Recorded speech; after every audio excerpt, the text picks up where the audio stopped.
Eguerdion, guztioi, itxoiten dut? Bale. Zuek esango ez dute orduan.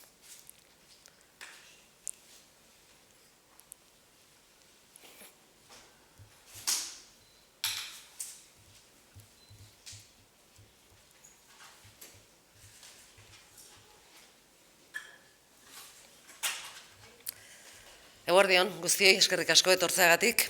Badakizute zertara gatozen, joan den astean Madrilen lortu genuen akordio baten berri edo horren inguruan hitz egitea gatoz. Horretarako hemen gaude, nirekin batera Oskar Matute diputatua Madrilen, eta baita ere gure ondoan dauzkagu hainbat udaletxetako buruak, alkateak, azken finean herri desberdinak ordezkatzen dutenak eta akordioaren eragina desberdin izaten balin bada ere bakoitzean guztien, udal guztioien, onura izango duten udal guztioien ordezkari bezala edo muestra bat bezala izango litzatekeenak.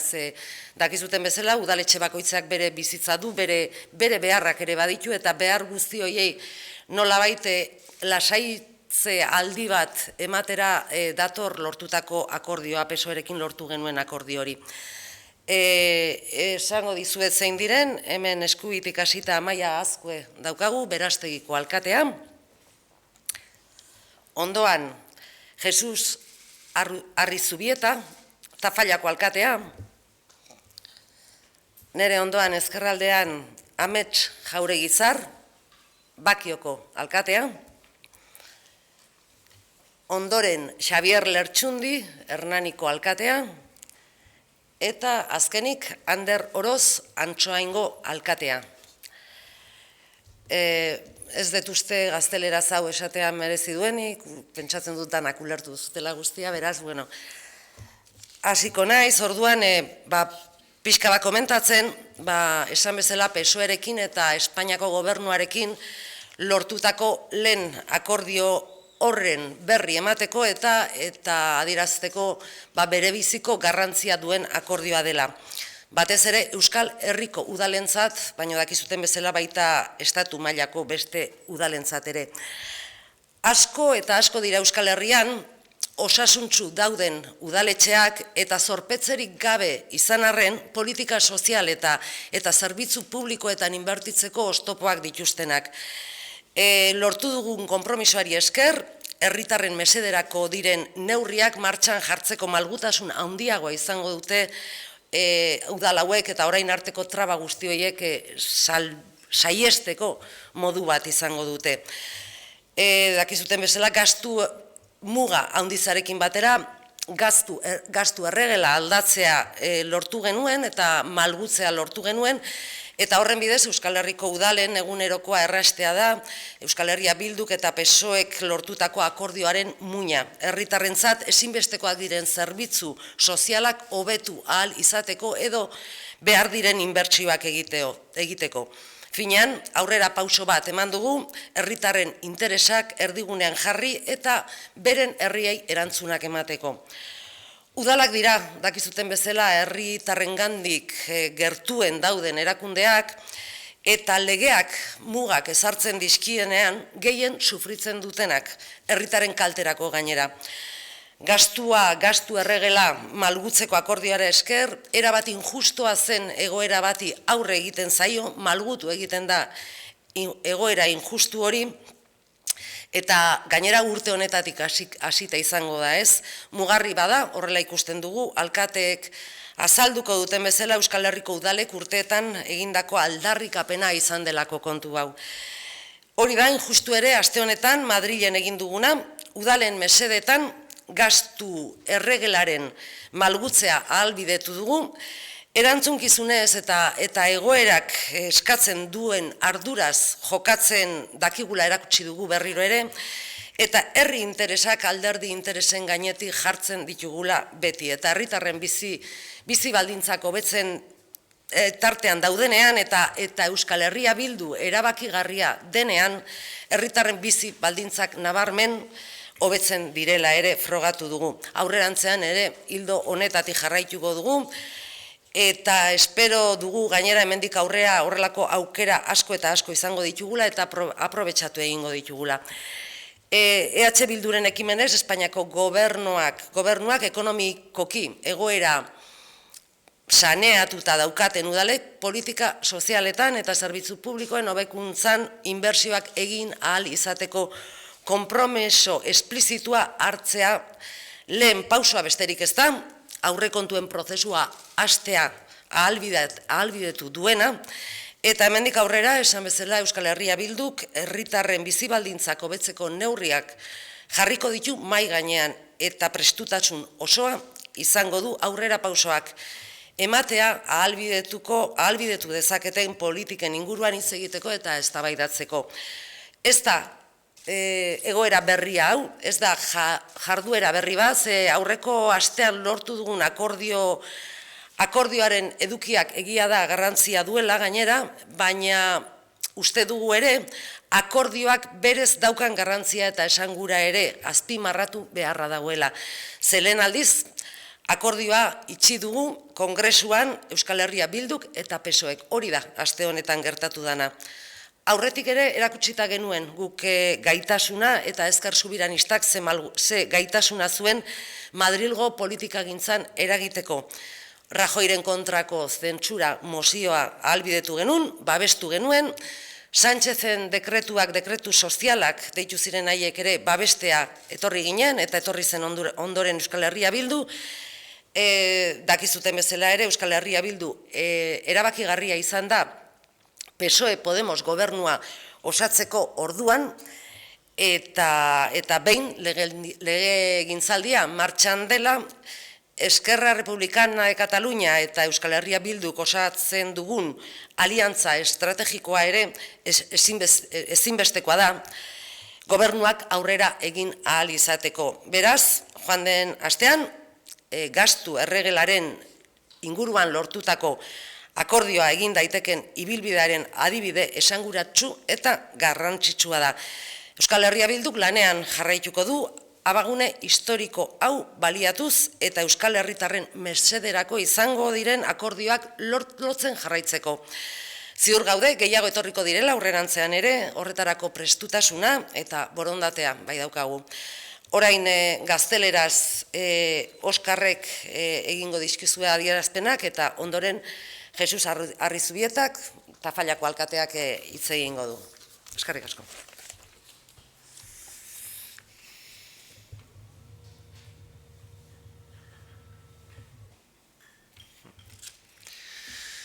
Bueno, buenos días.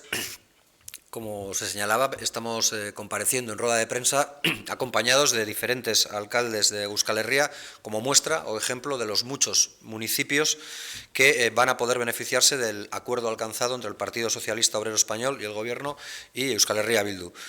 Este acuerdo, como digo, es un acuerdo de vital importancia para los ayuntamientos del País Vasco y de Nafarroa. Son muchos los ayuntamientos que, a pesar de tener las cuentas sanas y sin endeudamiento, tenían dificultades para invertir en políticas sociales y servicios públicos. Con el compromiso que hemos alcanzado tendrán más flexibilidad para poner en marcha medidas que beneficien a su ciudadanía, evitando así los atascos que se han venido produciendo hasta ahora. Aumentar los gastos a través de la modificación de la regla de gasto y facilitar así la mejora del día a día de los ayuntamientos vascos es el núcleo del acuerdo alcanzado por Euskal Herria Bildu y el Partido Socialista Obrero Español, porque se podrán mejorar los servicios que los municipios prestan a la ciudadanía y que son imprescindibles para la mejora de sus condiciones de vida en el día a día. En definitiva, hemos dado un paso adelante para poner en el centro los intereses de los ciudadanos y ciudadanas y dar respuesta a sus necesidades.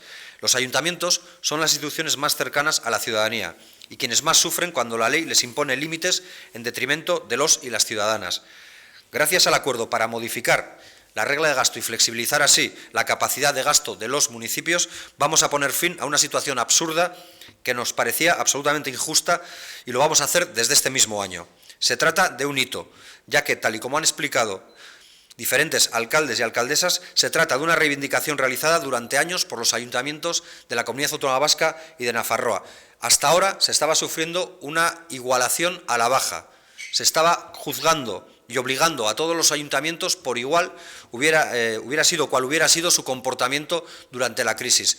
porque en Euskal Herria existían y existen, por fortuna, ayuntamientos que tienen las cuentas saneadas, que tienen la deuda controlada y que tienen superávit en sus ejercicios anuales y que, sin embargo, estaban penalizados con una ley pensada y diseñada para aquellos municipios que arrastraban deudas casi imposible de amortizar. Y eso es precisamente lo que hemos hecho esta semana, romper con una decisión injusta, con una decisión que, además de arbitraria, obligaba a todos por igual, con independencia de cuál fuera su punto de partida.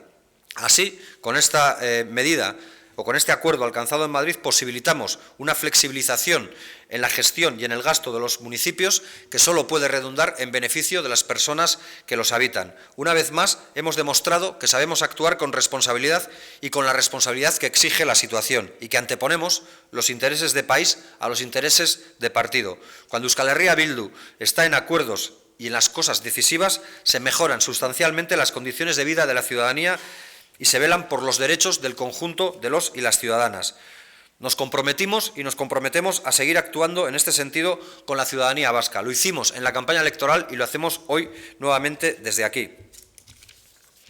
El compromiso explícito del Gobierno español, a iniciativa y requerimiento de Euskal Herria Bildu, para que los ayuntamientos con superávit o deuda controlada puedan realizar inversiones y que mejoren los servicios que ofrecen a la ciudadanía, no es más que un primer paso que ha permitido iniciar el proceso presupuestario. Y decimos que ha permitido iniciar el proceso presupuestario porque difícilmente podía haber presupuestos sin la aprobación de la Ley de Estabilidad Presupuestaria que se llevó a efecto la semana pasada. A partir de ahora, Euskal Herria Bildu, y en ese debate presupuestario, pondrá sobre la mesa medidas claras y concretas para mejorar las condiciones de vida de los y las ciudadanas de la Comunidad Autónoma Vasca y de Nafarroa, de Hego Euskal Herria. Y tendremos toda la disposición para hablar y debatir sobre las políticas que nos permitan alcanzar en políticas claras y concretas para mejorar el día a día de la gente, de nuestra gente. Pero además de la importancia del contenido del acuerdo alcanzado la semana pasada, también queremos destacar la importancia y significación del mismo. Porque aunque no es la primera vez que Euskal Herria Bildu y el Partido Socialista cierran un acuerdo en el Congreso, sí es la primera vez que ambos, de manera clara y expresa, señalan la posibilidad de desarrollar este acuerdo. Hasta ahora, nosotros ya habíamos demostrado la capacidad de incidir y decidir en la política estatal a través de nuestras propias decisiones. Euskal Herria Bildu apoyó la moción de censura contra Rajoy. Después, ayudó a aprobar los decretos sociales de Pedro Sánchez. Euskal Herria Bildu fue determinante para la conformación del gobierno PSOE y Podemos.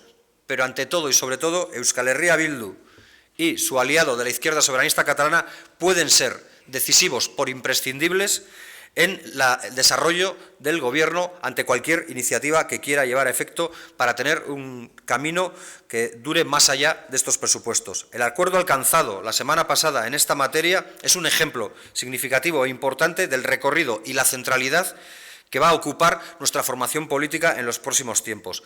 Euskal Herria Bildu seguirá trabajando para aprovechar esta oportunidad histórica y llegar a acuerdos que redunden en beneficio del conjunto de la ciudadanía vasca. Estamos seguros de que vendrán más, de que por nosotros no quedará que puedan llegar más, porque tenemos la disposición y la voluntad para ello. Egunon, buenos días. Voy a empezar por el final. Modificar la regla de gasto supone en la práctica aumentar el techo de gasto, y esta es una buena noticia para todos aquellos ayuntamientos que tienen unas cuentas saneadas, que tienen superávit y, desde luego, la deuda controlada. Conceptualmente, el techo de gasto es el máximo gasto no financiero que puede hacer un ayuntamiento, ¿no? Como decía, el techo de gasto aumentarlo es una petición ampliamente solicitada por todos los ayuntamientos que tenemos superávit y que tenemos esa deuda controlada. Os voy a comentar el caso atípico de Tafalla. Nosotros el 8 de julio tuvimos unas inundaciones y, motivo de esas inundaciones, el gasto que hemos tenido pues nos ha hecho superar ese techo de gasto. Vamos a cerrar el año, pues nos hemos ajustado, hemos hecho las tareas bien y vamos a cerrar el año con superávit.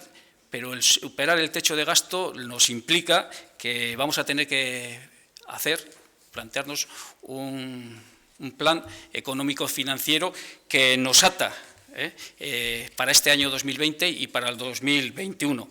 Y, como decía, teniendo un superávit en tesorería. Vamos a tener que, con las reglas actuales, vamos a tener que realizar ese plan económico y vamos a tener que destinar ese superávit importante que vamos a tener en Tafalla o bien a amortizar deuda o a realizar inversiones financieramente sostenibles, cuando las necesidades de Tafalla pues, son otras. Como decía, Tafalla ha superado el techo de gasto por el tema de las riadas, en concreto por 300.000 euros, cuando los gastos que hemos tenido de las riadas han sido 500.000. Hubiésemos entrado dentro del techo de gasto sin tener que hacer ningún plan especial. Entonces, consideramos que este acuerdo es un acuerdo positivo para, como insisto, para todos los municipios que tienen superávit y que tienen una deuda controlada, y creemos que es una buena noticia.